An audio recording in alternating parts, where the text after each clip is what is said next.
ladies and gents, today we're going to be learning how to set the world on fire by jumping right into Pyromancer's abilities and talents. Now then, kids, remember, only you can prevent forest fires. I figured since we're going to be talking about fire-based soul, I should have plausible deniability when you, pointing at you, start burning things down and trying to blame it on me, you bastards. Now then, let's see. Fire.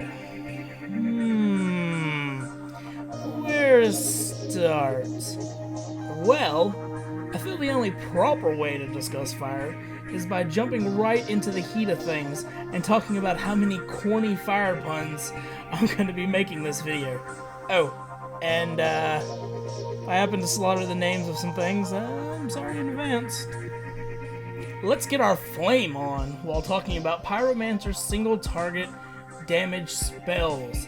This would be the bulk of your abilities, or at least the ones that do fun things. Cinderburst is a high damaging spell that has a long cast time and a 6-second cooldown. It also shares a 10-second internal cooldown with Fumulate. While mentioning Fluminate, we might as well go over it, eh? It's also a high damaging spell, however it's an instant cast, but costs 100 charge, which is pretty much all your charge. Fireball is your main spam ability, and has a chance to apply a Combust, which is a damage over time effect. And Fireball acts much like every other Fireball from every other game. It's pretty dull, but that said, there's a few upgrades that we should talk about. Points put into Improved Fireball boost its crit by 10%. Improved Combustion increases your chance to apply Combust with your Fireball by 60%. Well, I guess we should talk about Combust as it is one of the main parts of Pyro. And well, you might want to know about it. It's a damage over time effect that causes other things to happen. Okay, good lesson. Time to go home. Have a good day, guys. No? Oh. Okay then. Where else can we go?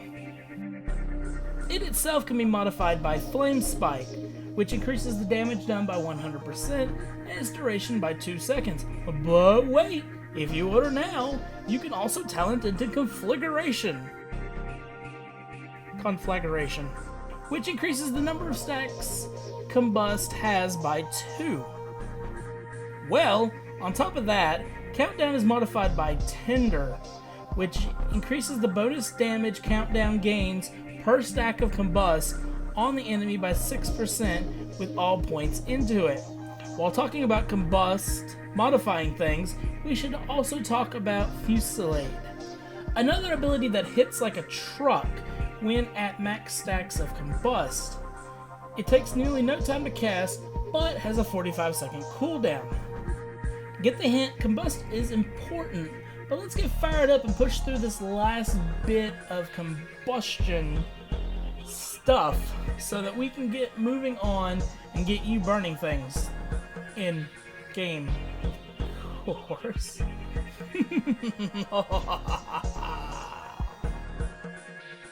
So, Withering Flame is a channeled ability that lasts 5 seconds. Its damage increases by 40% per stack of Combust. This ability does great damage, but consumes charge, and has a 45-second cooldown. Now, I'm going to prime you up. Let's talk about Prime, which applies the max number of stacks of Combust on your target and deals minor amount of fire damage. You also have Flame Rupture, which spreads your Combust like wildfire to multiple enemies within 7 meters of the target you place it on. Speaking of wildfire, it's one of 2 abilities that modify Flame Bolt. Wildfire causes your Fireball to have a chance to reset your Flame Bolt and make it an instant cast and castable 3 times without a cooldown. Your Flame Bolt also applies Combust. Oh yeah, Flame Bolt is an instant cast that has an 8-second cooldown, and it deals about the same amount of damage as your fireball, slightly less, but yeah. Probably helps that I tell you what the ability does, right? Finally, we are done. Oh.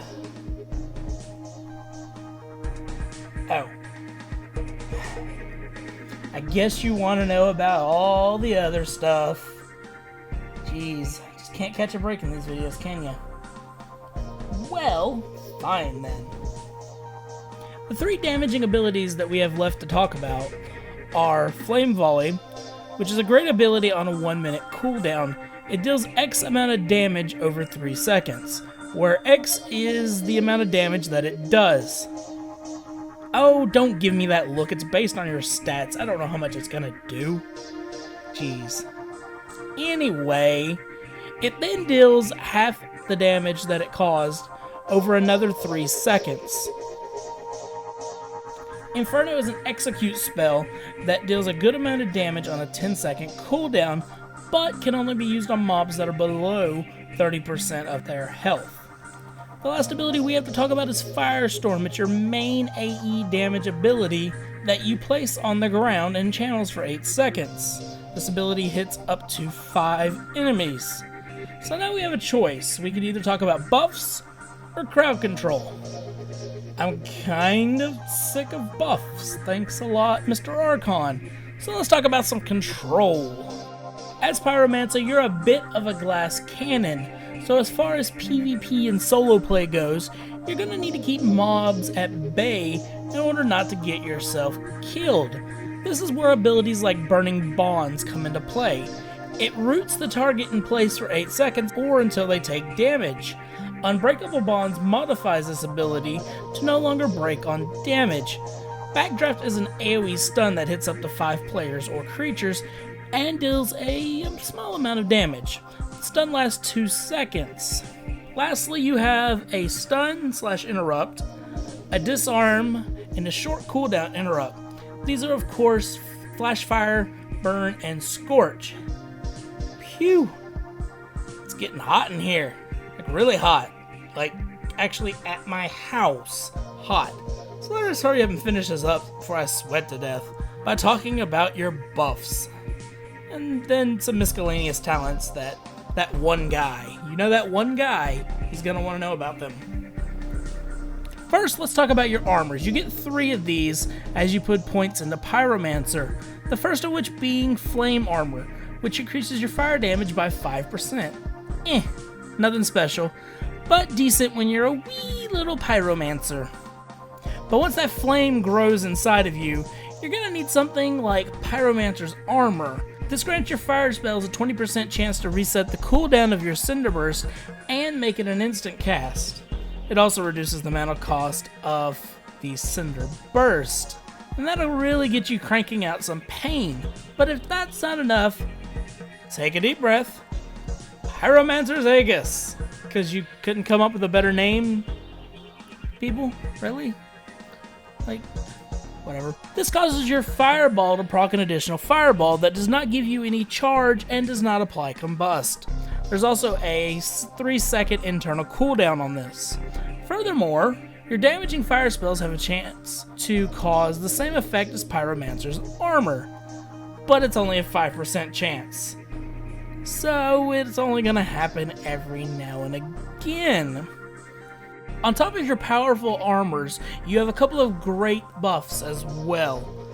Glyph of Power increases your mana regen and damage done by 5%, the catch being that you take 5% more damage. But wait, if you talent now, you can pick up Improved Glyph of Power for only $29.95, plus processing and handling. This at max points cancels the damage that you would take and increases the damage you've done by 10% more, and, good lord, there's a lot of ands, it also gives you 5% more mana regen. We also have Flaring Intellect, which increases your intellect by 70. Woo! But don't worry, if that's too boring for you, Internalized charge increases your damage by 10%, and you can't get charge back up while this ability is active. Innate fire increases the bonus by 9%. The last buff that we're going to talk about is Burning Shield. This ability absorbs 50% of the damage taken up to a certain amount. It lasts 30 seconds, so you can constantly keep it up unless the shield is being fully absorbed. Well, I guess I lied. Technically, these are cooldowns, not buffs. Heat Wave is currently what we're experiencing down here in Texas, but it's also a great cooldown that reduces the fire spell's cast time by 50% and resets all your fire spells cooldowns, except itself, of course. Now, if you're really feeling the heat, perhaps you should extinguish yourself and make your fireballs an instant cast. The number of casts are equal to the amount of combust that you have up on the target. So again, guy who would point at me for not mentioning stuff, this section's for you. So, starting at the bottom of the talent tree, Fiery Concentration reduces the amount of pushback suffered while casting single target spells by 100% with max points. Ignition, and not the song by R. Kelly, this is a much better version of Ignition, because it decreases the cast time of your fire spells by 20%, and all other spells by 5%. It also reduces the cost of non-instant fire spells mana by 20%. Philosophy of the Flame is in fact one of the most badass sounding names for a talent, and on top of that, it increases your charge by 10%. Excuse me, by 10, which is technically 10%. And on top of that, it increases our max charge by 10. While going up the tree, I noticed I forgot Flicker. Whoops.